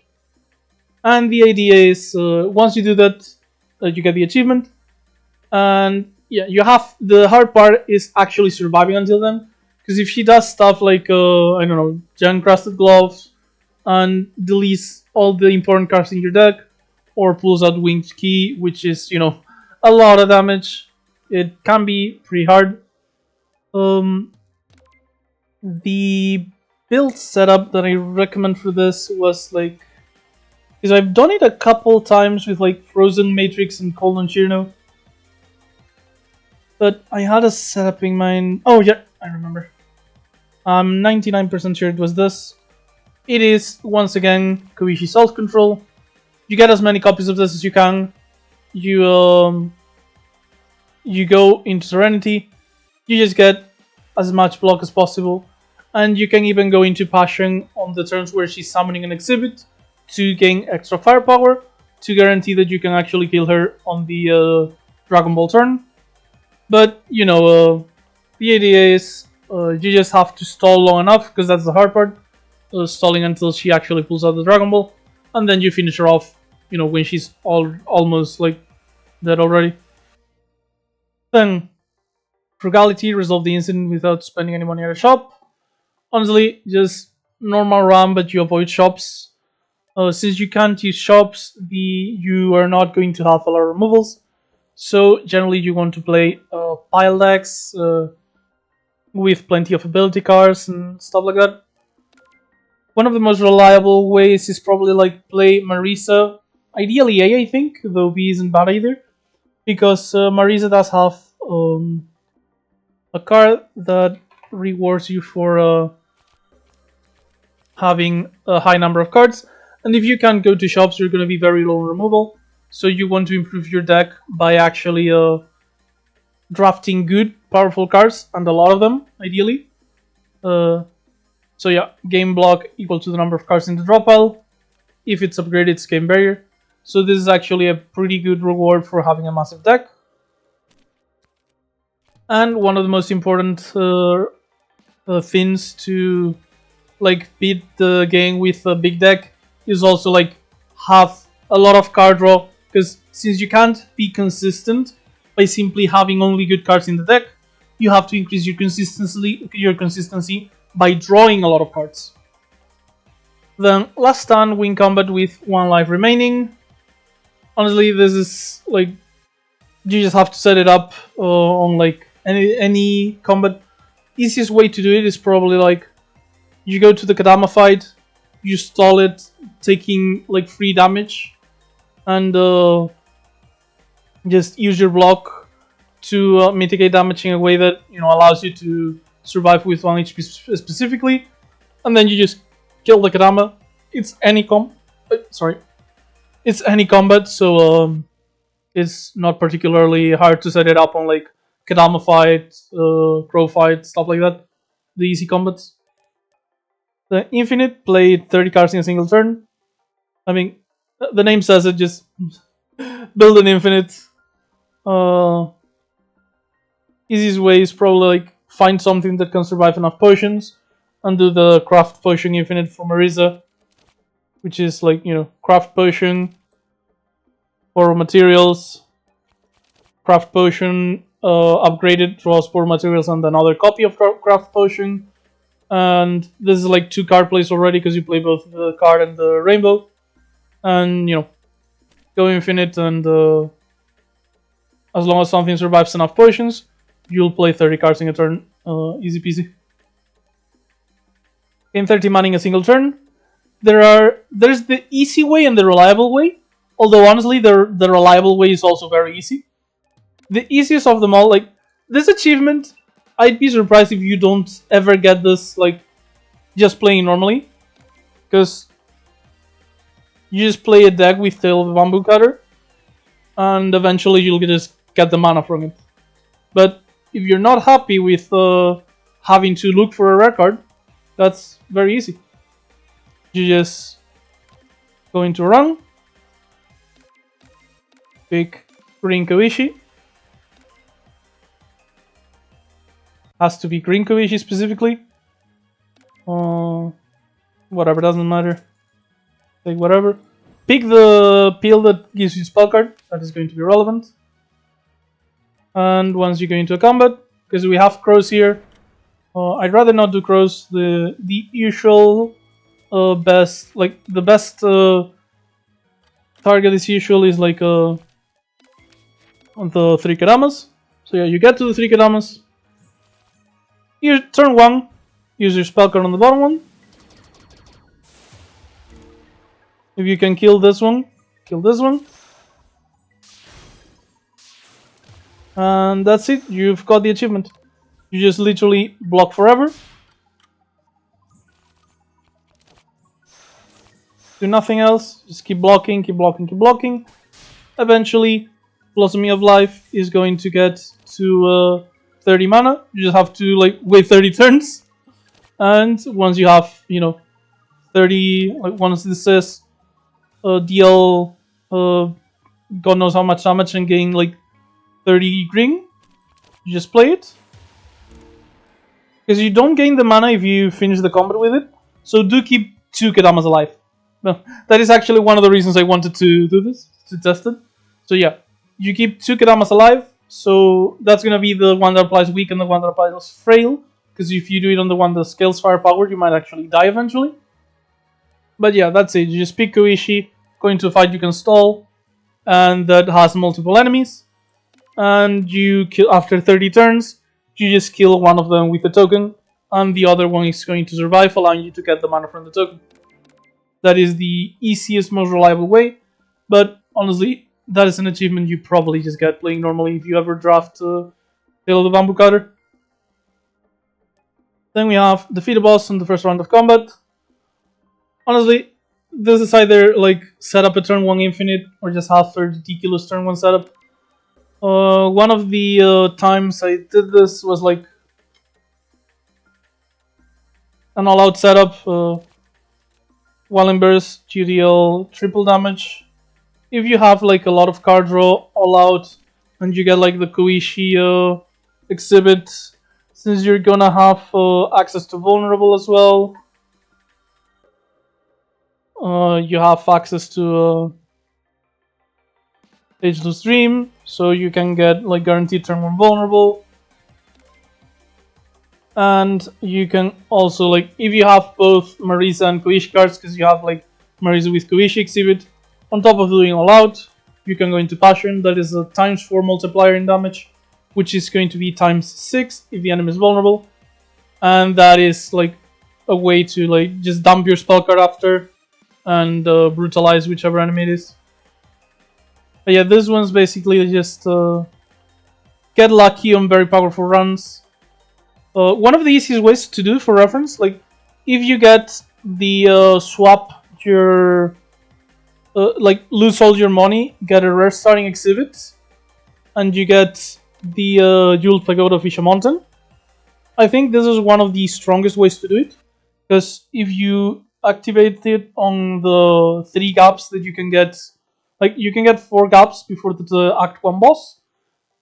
You upgrade this on 3 of them, and you're going to get 3 firepower and 3 Philosopher's Mana on turn 1. That is one of the most reliable ways to do it generally, I think. But honestly, you're always going to need some sort of setup. Generally, it's going to have to be like turn 1 infinite. That is the easiest way to do it, for sure. And then defeat a boss without taking any damage. If you do fastest, you're gonna get elegance anyway. But you can just do this one by playing a defensive deck. That is it. Tranquility, resolve the incident with no more than 8 cards in the library. Just go to every shop you can, remove your cards. Do an infinite loop setup with things like, again, this one is also like solved by the one from Marrying the Princess, which is also the Sakuya one, which is just do a knife loop with Sakuya, and that's about it. For this one specifically, like absolutely do not play like with the requests, because eviction order is an extra card that you can't ever remove, so that makes it a lot harder to actually get this. And as indicated by the exhibit you see in the picture, if you get the Morija Purification Rod, which is an uncommon, I believe, yeah, this allows you to purify gaps to remove a card from your library. This is one of the easiest ways to actually reduce your deck, like to few enough cards that you can, actually get below 8. For reference, you start with 10 cards generally, and 10 to 11 are most of the decks. And you're going to want to add like at least 4 to 6 cards so you are going to have to remove it almost every chance you see. Just thought I'd mention that. And add very few, like, the reason why you generally want to do infinites with Tranquility is because the like with so few cards, not only is looping extremely easy, but also it's actually hard to win the fight without looping. So yeah, that's what I'd recommend for Tranquility. Just remove extremely aggressively. If you get the Meridian Purification rather early, even better. But just in general, do a Sakuya Knife Loop. That's about it. Then clans have no more than 3 cards in the hand. Draw and discard pile combined after winning combat. Honestly, you can just play Reimu with like hard excerpt slash. Right, it's a neutral. You play Reimu with hard excerpt slash. You reduce your deck down to hard excerpt and to ascension kicks. Gain infinite firepower from the ascension kicks, and then do the hard excerpt slash to finish the combat with infinite firepower. And that is going to actually have you finish the combat with 2 cards. The one of the ascension kicks and the slash itself. So yeah, a lot of them are just way too, like, you just do an infinite and that's the most reliable and the easiest way to do it. Then clean hands, have only treasures, signing exhibits in a run. The biggest thing here is you want to focus entirely on like your deck being strong, since you're not gonna have access to exhibits. Big important thing, you cannot anyway you shouldn't either, but you can't actually take the A-ring exhibits that not A-ring, sorry, Raising exhibits that do the trade chain, so you're not going to fight Sage and the Clean Hands. That's just how it is. Because the Border Raider is a mythic rare, it is not a treasure or a shining. Treasures, by the way, are the easy mode ones, the ones that you can get from the Jade box as well. So basically, this is only shiny exhibits. So yeah, you can't actually take the exhibits that do the quest, the trade chain to get the Border Raider. So you're not gonna fight Seija. And you shouldn't fight Seija anyway, because if you're doing a challenge where you only are asked to like resolve the incident, like, why would you make it hard on yourself? So yeah, I do think you have to win a run. I don't think it's possible to just enter a run and concede immediately because you only have your shiny exhibit. But yeah, just quick reference here. Let's say you are like, the idea honestly is just avoid elites in general, because if you can't actually use the exhibits they give you, there's not really any reason to fight the elites, because, you know, why would you want to make it harder on yourselves just to get no reward? But I do want to show off something, which is why I'm doing this right now. Let's say you fight an elite, you beat them, because, like, maybe on Act 3, like, if this is also an elite, because sometimes you have a forced elite. Let's say you have a forced elite, you have to fight one, you beat them, and oh no, I accidentally collected a tape. Well, don't you worry, just restart the level. You'll be back at the card reward screen without having picked up the exhibit. And that can easily fix the mistake. So as long as you notice before you move on, you can just restart the level and you'll be back at the card reward screen, no issues. Just, you know, to prevent misclicks. I believe the same is true for events. So if you ever accidentally get an exhibit from an event, you can just restart the level. You'll go back to the start of the event, and that's it. So yeah, that's basically it. You know what I'm about to say. This is easiest if you do Sakuya Knife Loop. That's about it. Or like Reimu Ascension Kick, but you know. Strong enough deck on a normal run should be able to do it regardless. You don't really need exhibits. But yeah, avoid elites, and if you do fight elites, remember not to pick up the exhibit, or if you accidentally misclick it, just restart the level. Then speedrun, resolve the incident perfectly within 60 minutes. Honestly, just pick the character you're best with, or try to beat the run as fast as possible. The only actual advice I can give you for this is like go into your settings, gameplay, activate turbo mode, because animations are going to be twice as fast with this. And yeah, that's honestly about it. It's just play well, play fast. Honestly, as you probably know, that one was kind of hard for me because you can see my runs all last like an hour and a half, an hour, stuff like that. But you know, if you don't have to like draft your deck to beat Seiya, and you don't have to beat Seiya, I mean, if you don't have, you do have to beat Seiya because it does say like resolve the incident perfectly, but you can generally just do that on like it doesn't give you like a difficulty, so you can do this on normal with like revealed fate and all of that, so shouldn't be too complicated. Yeah, just play your best character, play well, activate turbo mode, that is 100% necessity, and yeah, it's perfectly, so remember to fight Seiya, do the trade chain.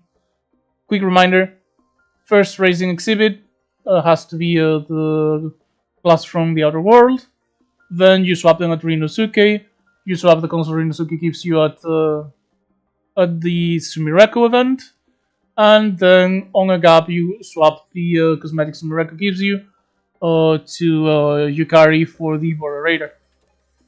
Then a nice person, pay the bill a total of 5 times, the late night barbecue event. This is the Misty event where you can eat something to either heal, like gain HP or gain power.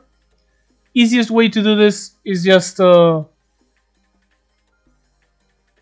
like, it's kind of cheesy, but like find the event once, pay her, restart the level, pay her again, restart the level, do that until you do it 5 times, that's it. But this is one that if you just pay the bill, you're going to get the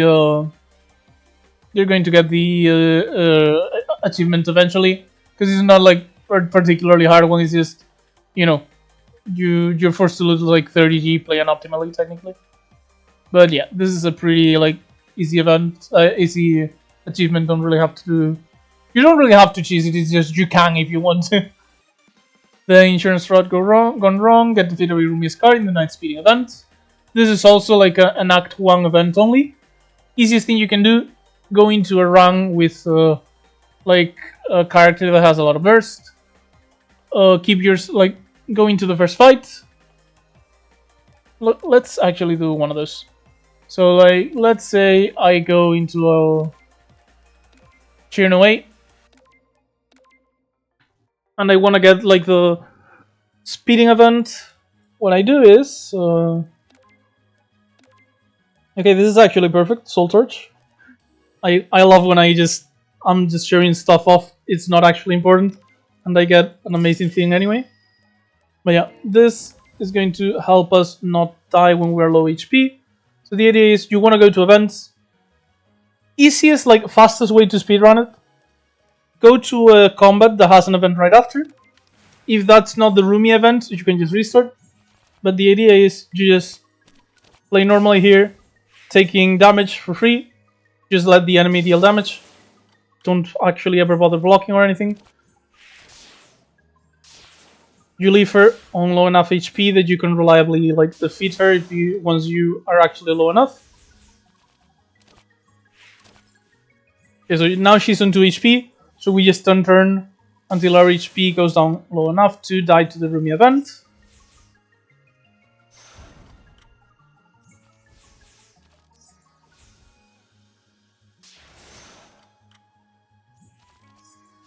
Okay, this is actually way too tedious. Okay, now we're like low enough. I'm gonna take one more hit just in case, but it's generally like 1/4 of your HP if I remember correctly. So yeah, now we are low enough to defeat like to get defeated by Rumia. So after this, like, you just play normally. Go into an event. It's not Rumia. You can restart the run if you want. Otherwise, you can just keep playing. The idea being, like, eventually you are going to find the Rumi event, and you just take the option to have her crash into you, and that's it. You die and you have the event. I mean, the achievement.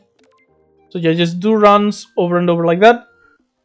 Fastest way is that you, on the first node of combat, you take damage intentionally. You go to a second node that's an event, and you restart if it doesn't come up. That is probably just the fastest. Then we have mining, gain 500 money using money showers in a single run. Okay, so this money shower is the card you get from the Mike event. It is this one. Now the event got kinda like nerfed the achievement. I mean, so you only have to get 500. It used to be 800. So you can legitimately just do this by getting it early, upgrading it, and playing it on every combat you can. So the idea is it's only an Act 1 event, if I remember correctly. So you go to every event you can in Act 1 until you find Money Shower. If you finish Act 1 and you didn't find Money Shower, you restart the run until you find it again. In my opinion, the easiest character to this achievement is Sakuya. Because, again, you can just do this by playing it normally, but it is an exile card. So what you can do is what I did in one of my recent runs for it. It's one of these. Here it is. So I had an upgraded Money Shower. Other than that, I just played a normal run, except I always picked up Premature Burial whenever I found it, which was only once, but it was good enough. Premature Burial allows you to recover a card from exile, so the idea is you play Money Shower, you keep stalling, you play Premature Burial to recover the Money Shower, and you just got 60 in one combat. That means in like 9 combats, in 9 combats, you should already have this, because you have like 540 G. And that way you can finish it like at the same point I did, which was around Act 2, like the middle of Act 2. As you can see, like I only had 2 shiny exhibits. So yeah, this was in the middle of Act 2. And yeah, you just keep getting Money Shower, keep replaying with Premature Burial. And that's about it. Quick note, but quick but important. Because the other option for the Mike event is you can pay her like a decent chunk of money for a random rare card. The Mike event happens more often. In fact, I'm not sure if it's even allowed to happen if you don't fulfill the condition. If you have more than 80 gold. So do try to keep yourself between 80 and 200 gold at every point of the run. Because if you have more than 200, you actually fulfill the condition for a different event that you can get, which is the Yorigami Sisters. Speaking of which, token of appreciation. Offer artificial jewelry to Narumi. The way to do this is like Narumi is an event you can get in Acts 2 and 3 if I remember correctly. And the artificial jewelry is a card you can get from the Yorigami Sisters events, where they demand that you buy their jewelry or be cursed. The best way to do this is basically like you go through Act 1 with as much money as possible. Easiest way to do this is playing Sakuya, because she starts with 99 money, and if you pick the starting option where you get 100 G instantly, as soon as you finish your first combat, you're gonna be above 200 gold, which is the minimum to have the Yorigami Sisters event spawn. If I remember correctly, the chance for the event to spawn goes up the more money you have, with a limit at 400, so it doesn't matter if you're 400 or if you're 4,000 gold, it has the same chance to spawn. But if you're 400, it has a much higher chance to spawn than if you're at 200. So yeah, try to keep your money like as high as possible to find the event. Once you find the event, you get the artificial jewelry, and then you just keep playing the game, going to every event you can on Act 2 and 3. This is one of like the luck-based events. It's just the only thing you can really influence is getting the Yorigami Sisters event as soon as possible. That's why I recommend doing Sakuya and starting with the money option, because that means that every event you get has the chance to be the Yorigami Sisters event. Just keep your money as high as possible, play the game normally. Eventually, you'll get lucky enough to find it. Sadly, there's no like ultra reliable way to do it. You just have to like take your chances. And then another of the luck-based ones, but less luck-based than many others. Sell any of the following exhibits to Ring Nosuke, Ball with Wings, Purple Mirror, or Peach. Easiest way to do this: go Act 1 Triple Elite every time. If one of the events you get... Oh, and play with Revealed Fate, because you can actually get these from the rare exhibit option at A Ring. Like the one where it's like lose all your money, get a rare exhibit. So if you see one of these there, that's already good enough. The idea is, if you reach the Ring Nosuke event with only like 2 exhibits that you can actually sell to him, because you can't sell him like shiny exhibits, treasures, or special ones like the trade chain. Like you can't sell him the high-tech glasses because you need that for the trade, stuff like that.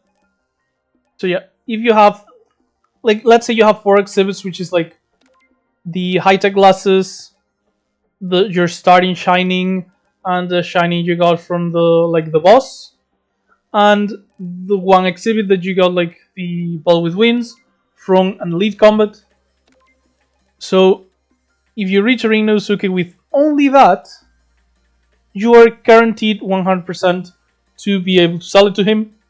So yeah, most reliable way to do this is go Triple Elite, play with Revealed Fate. If at the end of Act 1 you don't have any of these exhibits, don't even fight the boss, just restart.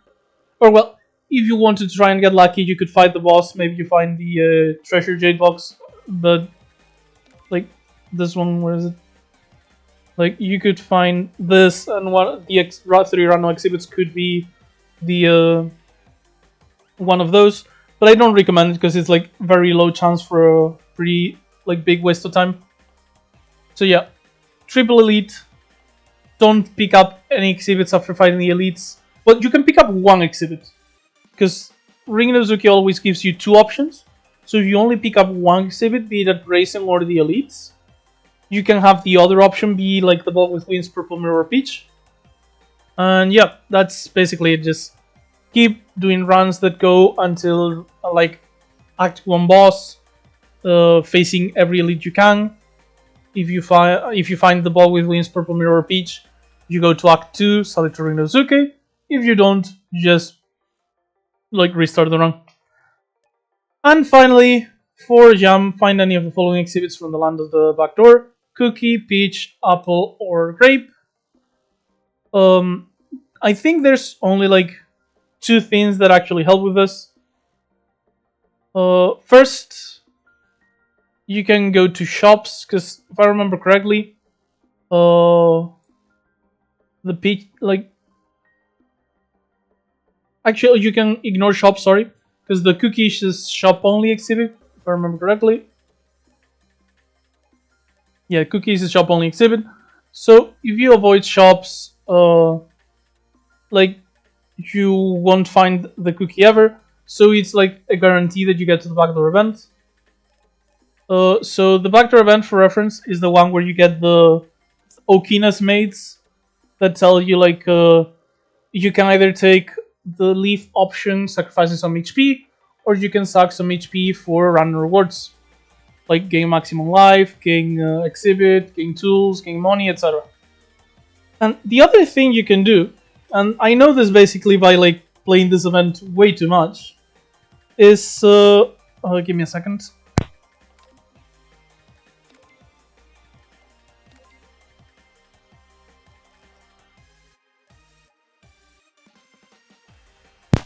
Actually, turn on this this request last time, where maximum life is reduced by 10. The other ones don't matter, but this is like, I think, the only event, like the only achievement, where specific request actually helps with it. So the idea is you pick last stand to reduce your max HP.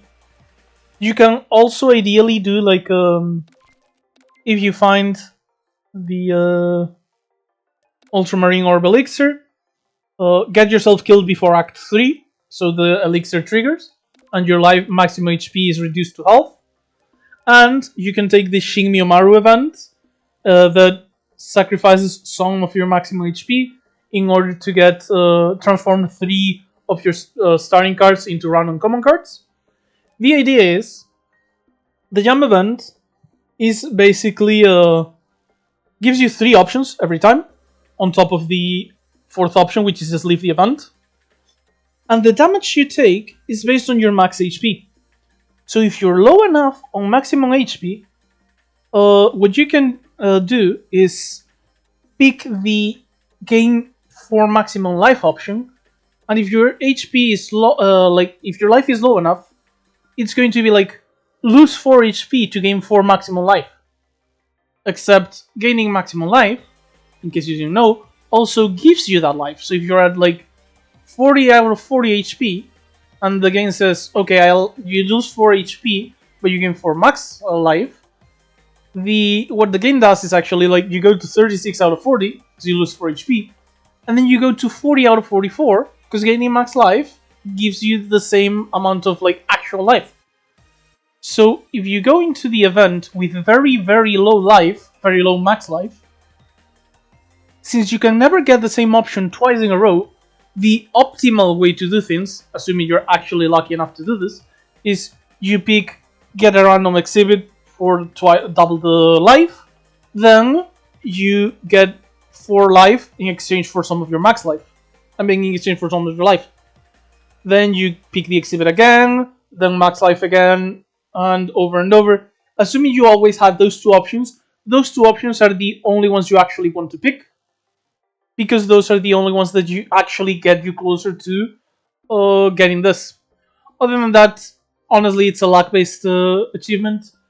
You can, hedge your bets by doing what I mentioned, which is have as little max HP as possible when you get to this event, but by taking Ultramarine Orb Elixir and dying, taking the request that reduces your max life, and taking the Shin Miyomaru transformation option on her event.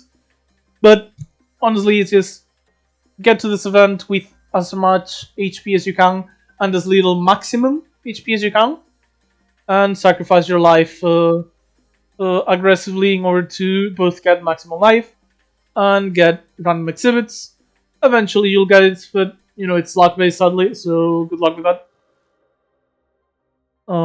Do take care though not to ever pick the get 2 random tools option, because 2 random tools option basically costs double the HP, just like the exhibit one, without actually giving you a chance to like get more rolls because it's extra life or the exhibit. So yeah, avoid the tool option. Always focus on gain max life if you don't have exhibit, and exhibit if you do have it. If you don't have any of those, just take any of the options that cost you like only half the HP. And yeah, get lucky sadly is the only thing. Honestly, I got really lucky on this one because I got it like pretty early into my gameplay. So yeah. That's about it for all the achievements. If you have like any questions about a specific achievement, you can always like post a comment on below the video, and I'll try to like help as usual and answer like every question that gets posed. But I think that should be a pretty like reliable guide for all the achievements to get them like in as little time as possible. Several of those are like pretty easy to get, just playing naturally. Like Bamboo Cutter is going to get you nuclear power eventually. If you ever go infinite, this one does itself. Stuff like that. But yeah, I think that is a pretty decent guideline for all the available achievements in the game. So I hope that's useful, and if you have any other questions, comment sections right below. That's about it. Hope you enjoyed the video. I'll probably be actually posting a little bit more in the next few weeks because I kind of want to get back to playing modded content, so I'll probably record like re-record videos for a few mods that I already have videos of in my channel. I'm already planning to do at least one video for Utsuho, but if there's any mode you're interested in me revisiting, either because it got some changes or because you like the mod, also like leave a comment. But that's about it for today. I hope you enjoyed the video. I hope it was useful to you most of all. And I hope you have a nice day. And I'll see you in the next one. Bye bye.